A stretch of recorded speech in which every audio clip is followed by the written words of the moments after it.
E aí, Leandro, eu vou dizer para vocês qual é a diferença do contador especialista para o não especialista. E sem criticar colegas, nada, que eu não estou aqui para isso, não.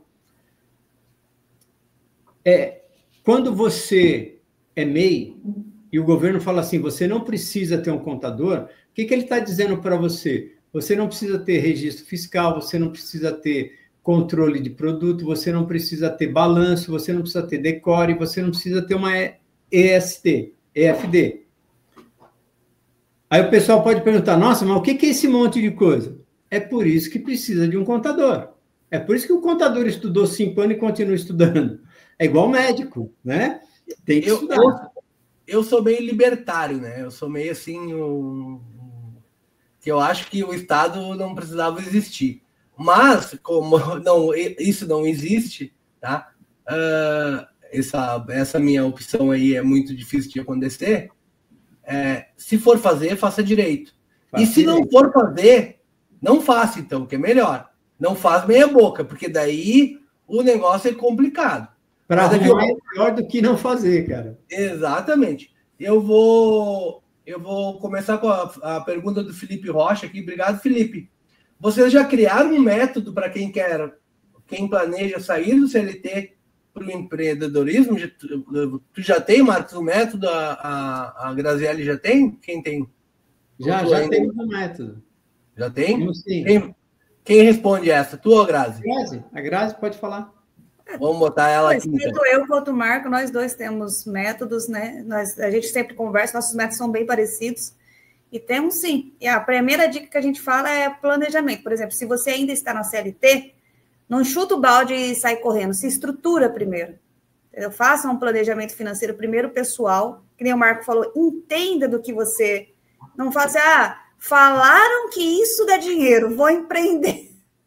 Falaram quem? O quê? Do que se trata? Você entende como funciona? Então, é sempre isso, se informar. E é isso que a gente aplica no nosso método. Primeiro, a gente arruma a base. Porque você não consegue construir uma casa começando pelo telhado, não é verdade? Tem que começar ali, uma estrutura sólida, né, o alicerce bem feitinho. Então, sim, a gente já tem método, né, para quem quer planejar sair do CLT para empreender. Porque assim também, Leandro, não existe um método. Quando você fala assim, vou fazer um método, beleza. Tem um método, fazer planejamento? Faz planejamento, faz isso. Mas eu tive um cliente que ele veio, né, me procurou, ele falou, não, quero... Quando nós começamos a conversar, ele mudou toda a ideia do que ele ia fazer. Por quê? Você começa a mostrar, conversar. Então, o Leandro que mandou a pergunta, obrigado, Leandro. O que eu indico para o Leandro? Antes de você pegar um método, fazer alguma coisa, eu quero fazer ABC, converse com alguém. Converse com um contador especialista, com um assessor.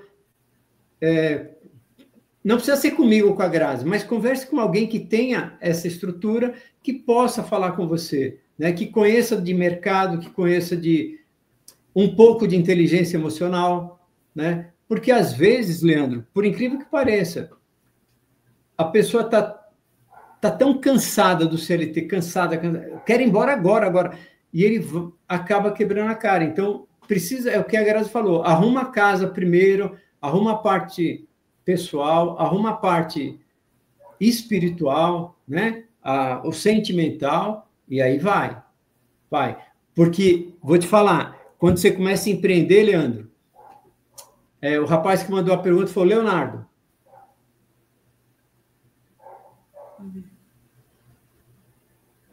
Eu não estou ouvindo.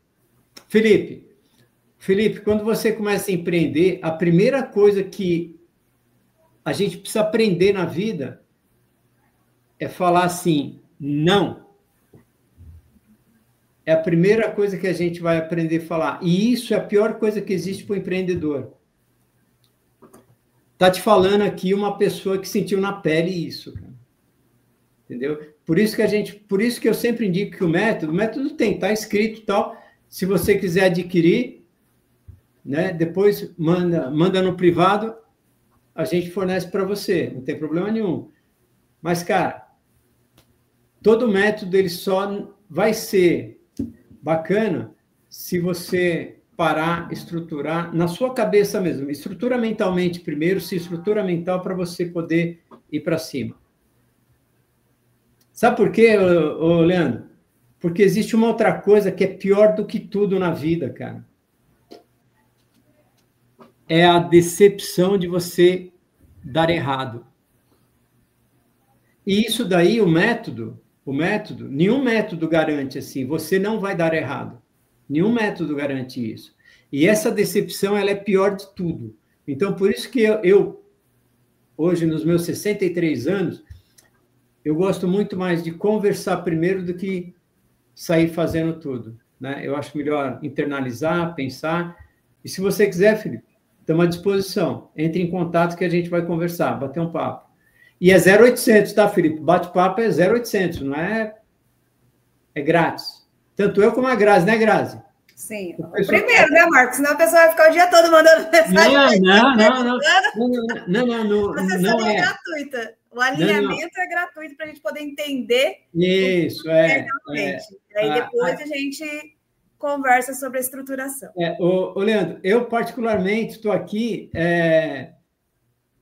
para os 5 pessoas que quiserem empreender, quiserem virar empreendedores e tal, eu disponibilizo depois com você, eles podem mandar para o canal, falando que eu quero, tal, a gente entra em contato, vai disponibilizar uma consultoria de 30 minutinhos para cada um, tá tudo certo.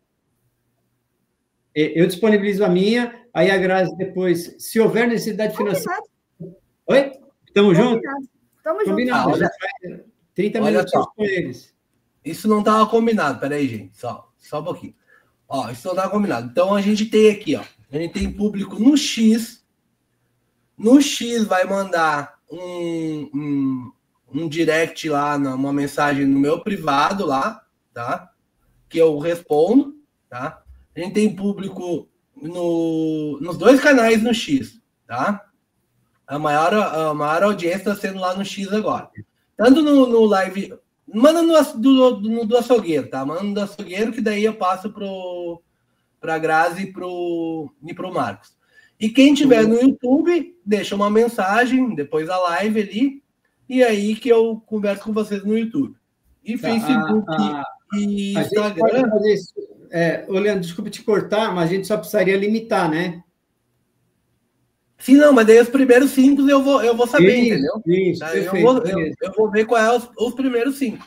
E no Instagram, me manda um direct lá que eu vejo. E aí eu vou controlar, vocês vão ter que confiar em mim, não tem muito o que fazer. Opa, agora você é o cara. Você é o cara.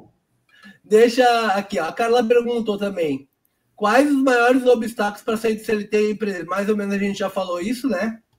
A gente pode repetir rapidinho, que a pessoa se preparar mentalmente é o pior de todos, né? A parte financeira, o planejamento financeiro, porque ela vai ter que... não pode se preocupar durante aí um ano, dependendo do tipo de empreendimento, é até mais, por isso que tem que se conversar. Mas, normalmente, um ano, a pessoa se planeja um ano com as situações pessoais dela, né? E depois... conhecer o produto, conhecer o negócio e conhecer um pouco de gestão. Show de bola. Ó, o Anon mandou aqui. Salve, Mano Açougueiro. Participantes e todos, galera. Ouvindo vocês aqui no trampo. O Anon teve aqui no canal, tá? Ele trabalha consertando minerador de aquelas máquinas que fazem mineração de Bitcoin. Tá? E nós tivemos, quem não viu, assista. Ele foi do Brasil até os Estados Unidos de bicicleta, tá? Chegou lá, não conseguiu entrar, veio de volta e aí arrumou um emprego e foi para o Paraguai. Muito legal a história dele aqui. Tem uma live muito interessante dele aqui. A outra aqui, ó. Vamos para a Grazi, ó. Grazi, você atende só mulheres ou homens também? E como faz para entrar em contato? Atendo homens e mulheres, e só entrar aqui no meu Instagram, ó, graziele.finanças, me chama lá, fala que veio aqui do Live Tip, e a gente conversa. Eu falo que eu sou mais focada em mulheres, que nem eu expliquei, né? Porque as mulheres, elas me procuram mais. Hoje, na minha carteira de clientes, 90% são mulheres, e os outros 10% é casal. É o marido e a mulher, então. Não é a mulher, porque daí é a mulher que manda, Grazi. Exato, é a mulher que manda, daí não tem. O marido foi porque a mulher, né? Por livre e espontânea pressão. Por exemplo, eu atendo, e assim, eu não atendo somente Brasil, tá, gente? Eu atendo fora do Brasil também. E essa semana eu estava fazendo uma das consultorias com o meu cliente lá da Austrália. E aí ele chegou para mim e falou, Grazi, eu vim para você porque eu só queria uma carteira de investimentos, mais nada. Porque quando a gente fez uma reunião de alinhamento, ele falou, não, eu só quero a carteira de investimento, mais nada. Mas depois que eu comecei a conversar com você, te seguir, agora eu estou economizando na alimentação, eu estou comendo mais em casa, qualquer coisa eu quero, eu falo assim, não, isso aqui me custa uma Itaúsa e aí não é recomendação de investimento, foi só um exemplo, viu, gente? Isso é uma pergunta interessante. Eu vou te fazer agora. Quem está fora do país? Precisa, por algum motivo, abrir uma empresa aqui no Brasil. Consegue? Entrando em contato com vocês, através de procuração, essas coisas assim, consegue abrir uma empresa tranquilamente? Sim. É facinho. Sim. Não tem mistério. Só entrar em contato a gente tem que entender, por exemplo, se ele deu saída fiscal do país, ou se ele só foi embora e deixou tudo dele. Não, vamos supor que o cara comece a prestar um serviço aqui, não é um programador, sei lá, algo assim, entendeu? Tem algum serviço que ele está prestando para uma empresa aqui no Brasil e precisa ter uma MEI, entendeu? E só aceita um MEI, só que ele mora na Inglaterra, sei lá onde. E aí precisa abrir uma... Se ele for brasileiro, de boa. Se ele for estrangeiro, aí tem uma outra documentação, tem um outro processo um pouquinho mais burocrático, mas consegue também. Mas se ele for brasileiro, gente, o que brasileiro não faz? Me fala. Grazi. Marcos, MEI não tem obrigação de emitir nota fiscal, porque pessoa física não... Peraí, só um pouquinho. Vamos lá, de novo, desculpa. O tax Avader. Tax Evader. Mandou 500 sites, obrigado. Marcos, MEI não tem obrigação de emitir nota fiscal para pessoa física, não? Só para CNPJ? Imposto é roubo ou sonegação é legítima defesa? Obrigado pela pergunta aí. Vamos lá, ó. A MEI, ela não tem obrigação de emitir nota fiscal, ela não precisa emitir nota fiscal, tá? Agora, se você presta serviço para pessoa jurídica, você é obrigado a emitir nota fiscal. O que eu disse anteriormente foi que a MEI não é obrigada, perfeito.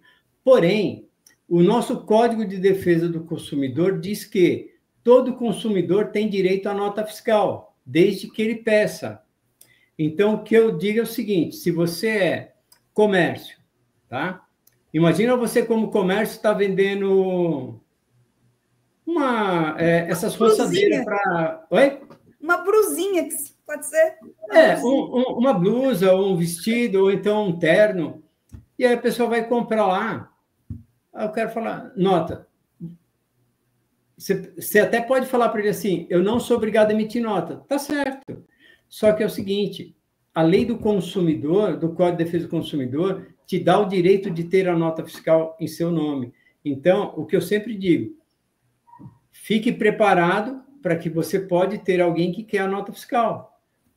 Vou te dar um exemplo clássico. Você vai comprar, por exemplo, material de escola para o seu filho, vamos supor que sua empresa reembolse, você precisa dar nota. Você vai numa MEI. Se ela não te dá nota, como é que você vai fazer? Você precisa dar nota.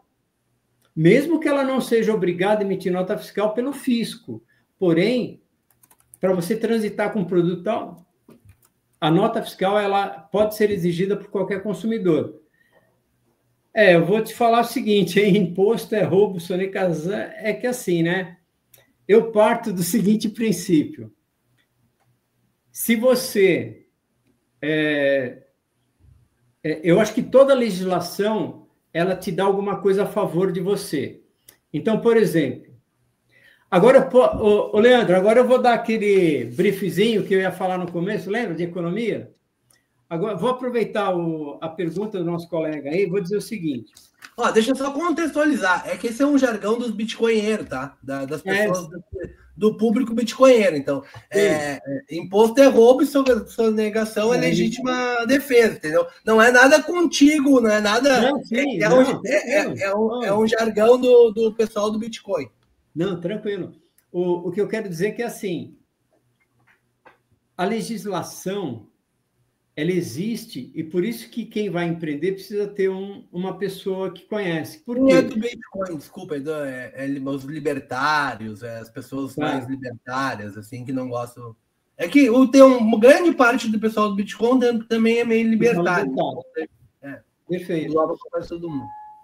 E eu sempre digo para as pessoas o seguinte, utilize a legislação a seu favor. Ou a falta dela. Ou a falta dela. Então, vou dar um exemplo rapidinho. Imagina uma empresa que faturou 60 mil uma MEI, 60 mil. Despesa 10 mil, registrou, 50 mil de lucro. O governo fala assim, ela sendo de serviço, o governo fala, o seu lucro vai ser presumido em 32%. Então, de 50% a 32%, 19 mil. 30.800, o governo fala para você assim, você vai tributar isso aqui. Aí você tributa 30.800. Se você lançar na sua pessoa física, o que vai acontecer? Você vai jogar no imposto de renda 30.800 para tributar. Ok? Porque precisa ser tributável. Se você contratar um contador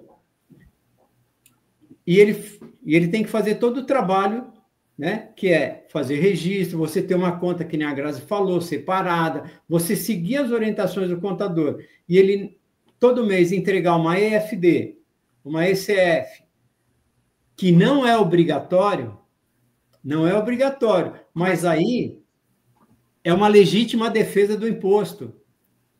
Por quê? Porque ele deixa eu distribuir esses 30.800 aqui, uns 29 mil aqui, como lucro, como distribuição de lucro e resultado da sua MEI. E agora, Leandro, uma coisa interessante não sei se você sabe, o Brasil é um dos 4 únicos países no mundo que ainda não tributa distribuição de lucro. E aí você, em vez de tributar, pagar 20 e poucos % de imposto de 30 mil, você vai pagar nada, mas aí você precisa pagar o contador. Porque essas informações que eu passei que tem que entregar, só pode ser entregue através de um CRC. Que não é barato. Né? E aí você tem que ter o CRC porque você é responsável por tudo que você declarou. Tá bom? Isso aí, show de bola. Tem mais uma aqui, ó, do Beto, ó, 907. Os amigos bitcoinheiros gostam dessas perguntas polêmicas. Vamos lá. Empreender no Brasil é uma arte. Quais as medidas de elisão fiscal para pequenos empreendedores que vocês indicam? Valeu, Salgueiro. Tem alguma... Você sabe alguma coisa sobre isso?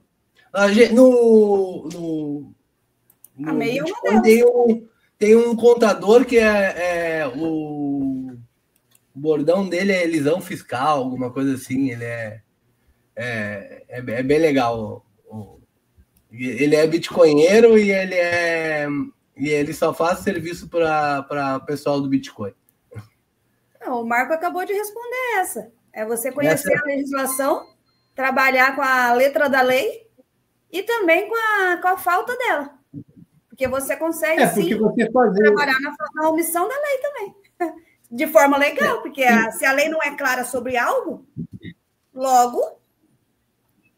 E aí, só que você tem que ter um respaldo jurídico, né? Você tem que ter esse entendimento. Porque isso aqui mesmo que eu comentei agora, isso daqui é uma forma de você fazer isso. É uma elisão fiscal. Existe uma outra interessante que eu vou falar rapidinho aqui, que é o quê?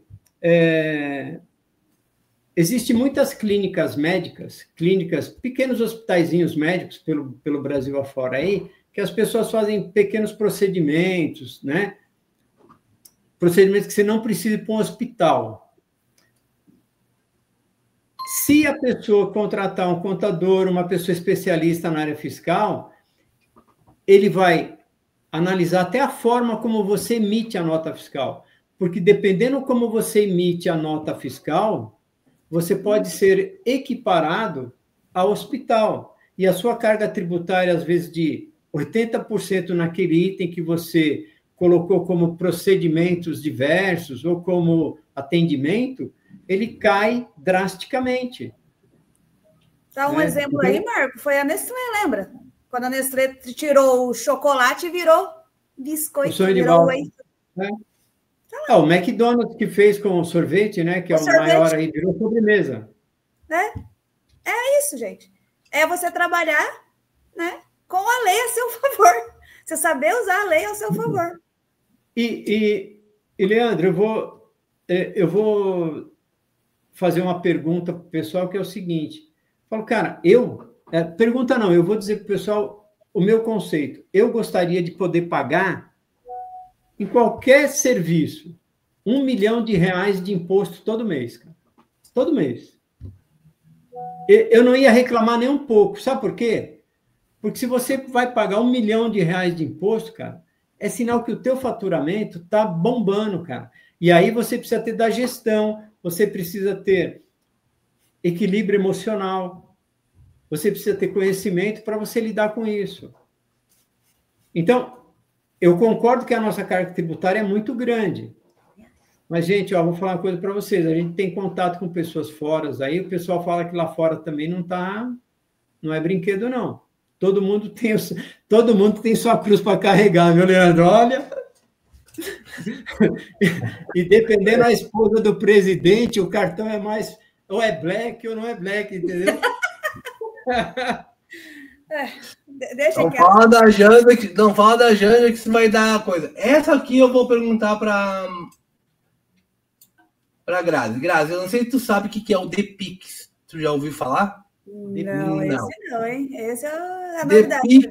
DPix é uma empresa que ela recebe em Pix e transforma em stablecoin, tá?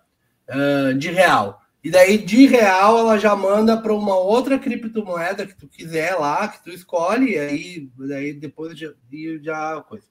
E aí eles estão perguntando aqui, se eu crio uma fatura de DPix para receber do meu cliente, ele paga em Pix normal, ele vai pagar no Pix do cliente dele, mas não vai nada para minha conta. E sim, eu recebi direto em stablecoin de real.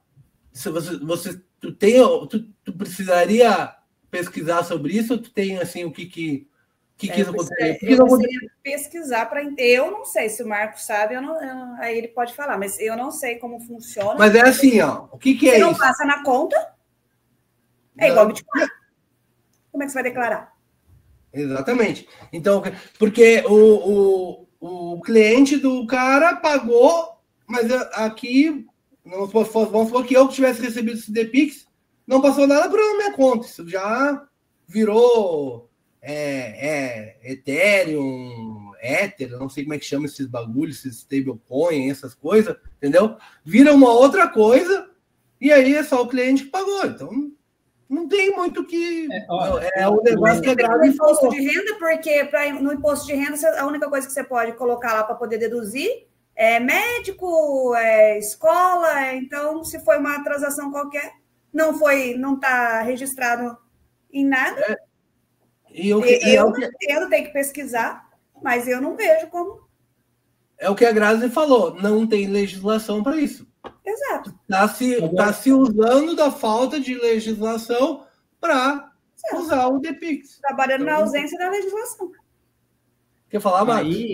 Aí, só completar, Grazi, o que acontece? Se eu não me engano, o DPix é um token. Tá? Isso. Ele é como se fosse um token.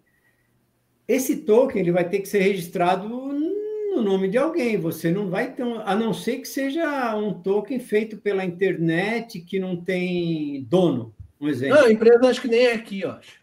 Então. Se você... uma coisa é pacificado aqui já, pelo entendimento.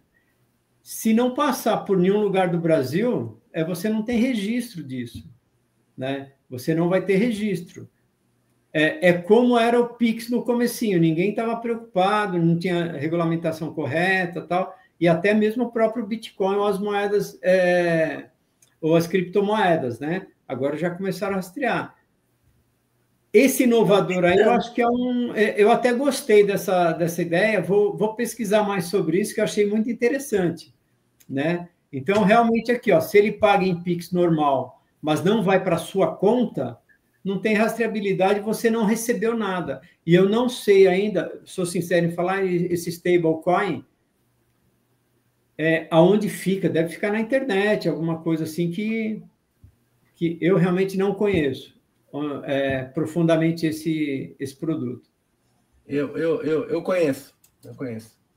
Tá. E agora que vamos lá, chama o contador libertário. Acho que foi o contador libertário que mandou. O João.